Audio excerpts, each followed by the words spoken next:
Hello again. It is Friday, November 1st. Hello, everybody. So let's get to it. This video I'm going to call Let's Get Ripped Part 4. So the purpose of this video is to give tips and share things that I do. And if you can get maybe one gem from this video, it's worth it. So the first thing I do is a few months before an event. In my case, it is the January 11th Outdoor Physique Brook Premiere. So what I like to do is print out a calendar of a few months building up.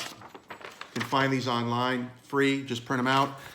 And I like to circle the day I'm, kind of peaking for, and also X each day as it progresses. And X indicates not only the passage of time, but that I ate well that day and I trained well that day. And it's like a positive affirmation. I like to see a lot of X's on the calendar, of course. And little things that I'll share with you at this point. So what I've changed is I have now one cheat meal per week. I haven't had it yet this week. I probably will have it Sunday.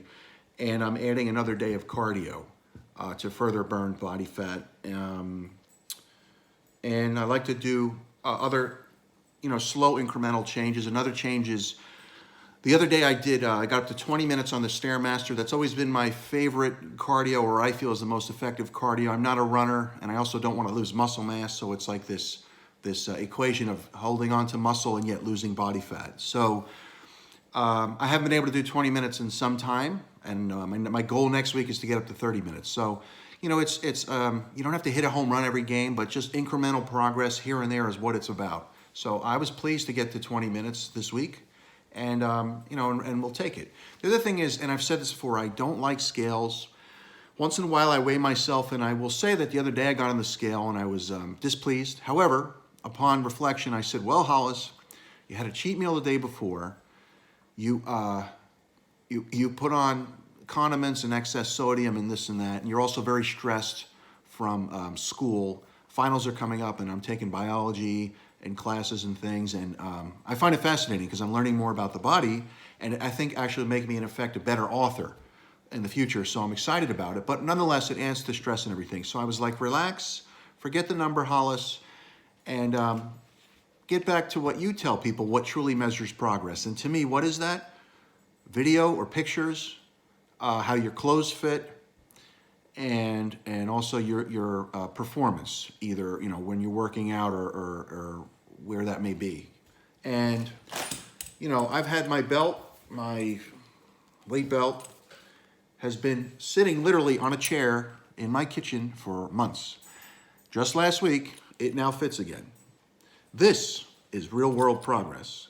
This is much more effective to me than any scale will ever be. Capiche? So motivation and incremental progress wherever you may find it. The other thing I want to talk about is, he or she who thinks they know it all knows nothing. And life is a forever learning process, I think we can agree. So recently I saw this documentary, and I watched it. I watch a lot of nutrition documentaries. I actually love documentaries, but especially anything pertaining to the body.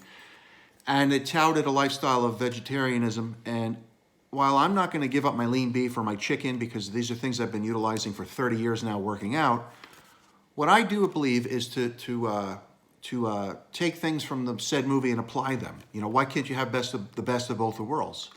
So yesterday I was kind of excited. I went to food shopping and I bought things I haven't bought in a while. Zucchini, mushrooms, bell peppers, sweet onions, and asparagus. And washed them, sprayed the pan with Pam, cut them up, put all 5 items on there, mixed it up, had in accordance with my usual chicken and rice. But here's the thing. I was able to have a big portion of all those vegetables. It has very little calories in it, almost no sugar, and even better, fiber to get things moving. And it got me excited again about eating. So always be willing to learn more. And if you did learn it in the past but forgot it, we forget things. It's okay to relearn things and to have an open mind. So I'm all about it. What else did I want to talk about? So the other thing, and this is a very personal thing, but Outdoor Physique, my 13th book in the third in the Physique trilogy, comes out. It's published December 17th. The official premiere is January 11th. I've been residing in the South now for nearly 2 years, and I'm going to attempt something I've never attempted before, and that is to have dual signings I have a signing set up at a Barnes & Noble in the South. I want to have one set up in Los Angeles because I was there for 13 years. I have a lot of friends there, and I miss the people of Los Angeles. And I also want to say I hope everybody is safe from the terrible fire situation. Nobody should have to be dehomed or displaced or anything like that. So I hope everybody's okay, and your animals. Everybody be safe. And I miss Los Angeles and its people. So I'm trying to set up, I just think it'd be really, really cool, you know, to have a signing on both coasts. So that's a personal thing. If anybody's ever been to my signings, I've been to signings before, and I don't like when they sit there and they're like, come buy the book and sign it. That doesn't work for me. I feel people come to see you and support you, you give a speech from the heart. I like to talk about behind the scenes, about my books, of course, talk about the book and how it can help you, and sometimes demonstrate the book if need be. But I also like to open up a forum and a Q&A, because I have been lucky. I've had access to the top professionals in the world at various times in my life to ask them questions. Now, I'm not saying that's me, that I'm the top professional, but what I am saying is you must pay it forward, and I am more than happy to answer any questions for anybody within my ability, pertaining to fitness and so forth, that I can. So I would, I'll keep you all abreast, but I'd love to see as many people as possible at these signings, because these books are not, I don't do them to get paid. They are like my life. They are my children, besides my dogs. They are what I will leave behind. They are my report on what I have seen in 30 years in fitness. And I really don't want to say too much more about Outdoor Physique. I will say that all will be revealed in time, of course, but look for a future video from me here on my YouTube channel. I'm actually going to demonstrate what it is, because you have choices out there. There's a lot of body weight books, and I'm very aware of that. So I want to show you, A, how mine is different, and B, how it's going to help you, and C, what the whole thing is about, so it really makes sense. So I'm looking forward to that. Look for that video soon. What else did I want to talk about?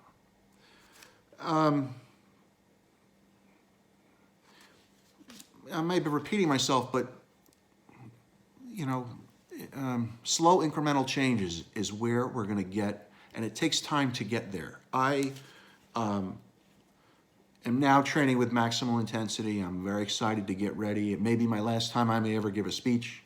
It may be my last book release ever.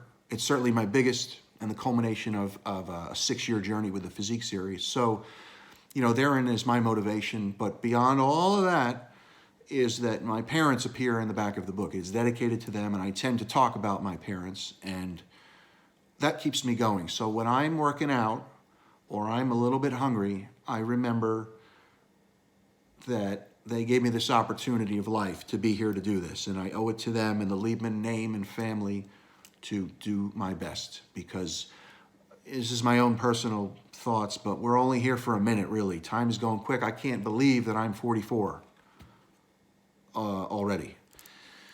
And I just believe that while we're here, and if you're lucky enough to have a passion, and I've said this before, you owe it to yourself to do everything in your power to make that passion happen. Everything in your power. And for me, it really all stemmed from Los Angeles, because that's where these dreams of mine were able to come to fruition and come true. So I guess always be thankful and always push ahead, and you know, ignore those that think they can get in your way. Because I believe at the end of life, all we have left is a set of memories, and I will be pleased one day when my time is there to look back and say I have no regrets, or I have no further regrets. I think we all have regrets, but I set out to do, or at least attempted to do, that which I tried, and I think that's what's important. So anyway, I may be getting off on a tangent here. I'm just super excited for the book release, to share with the world what's been ruminating and culminating for quite some time. And I encourage you to try to do your best, do it at your own pace, do it at your own level, do it at your own comfort zone, and be true to you. Thank you.